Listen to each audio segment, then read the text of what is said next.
तर भारत पाक तणावानंतर भारतावरील सायबर हल्ले अद्यापही सुरूच आहे।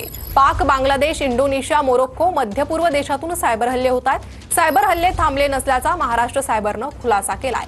पहलगाम हल्ल्यापासून 15 लाख सायबर हल्ले झाल्याची माहिती समोर येते आहे। तर अमृतसर विमानतळ पुन्हा बंद करण्यात आलंय। विमानतळ सुरू होण्याच्या मार्गावर असताना पुन्हा विमानतळ बंद करण्यात आलंय।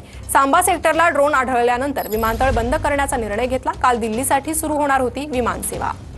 याचा आढावा घेतलाय आमच्या प्रतिनिधींनी, पाहूयात। जम्मू काश्मीरमधल्या सांबा सेक्टरमध्ये पुन्हा एकदा पाकिस्तानी ड्रोन दिसल्यानंतर भारतीय हवाई दलाने ते काल उद्ध्वस्त केलेले होते। मात्र अजूनही आपण पाहतोय की अमृतसरमधलं श्री गुरु रामदास इंटरनॅशनल एअरपोर्ट जे आहे ते बंद अवस्थेमध्ये आपल्याला पाहायला मिळते। काल हे एअरपोर्ट जे आहे ते 32 विमानतळ जे आहे ती देशाच्या अंतर्गत सुरू करण्यात आलेली होती। विमानसेवा ज्याची खरं तर बंद झालेली होती ती सुरू करण्यात आलेली होती। त्यामध्ये अमृतसर एअरपोर्टचा सुद्धा समावेश होता।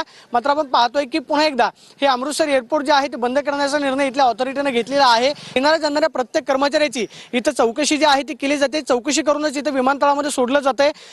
श्री गुरु रामदास इंटरनॅशनल एअरपोर्ट वरती अनेक पर्यटक जे आहेत ते जे गोल्डन टेम्पल पाहायला अमृतसरमध्ये येतात, त्यामुळे अनेक इथली विमानसेवा जी आहे ती सतत 24 तास जी आहे ती व्यस्त असते। मात्र गेल्या 8 दिवसांपासून इथली विमानसेवा जी आहे ती पूर्णपणे खंडित झालेली पाहायला मिळते। आज सुद्धा हे एअरपोर्ट जे आहे ते बंद असलेलं आपल्याला पाहायला मिळते।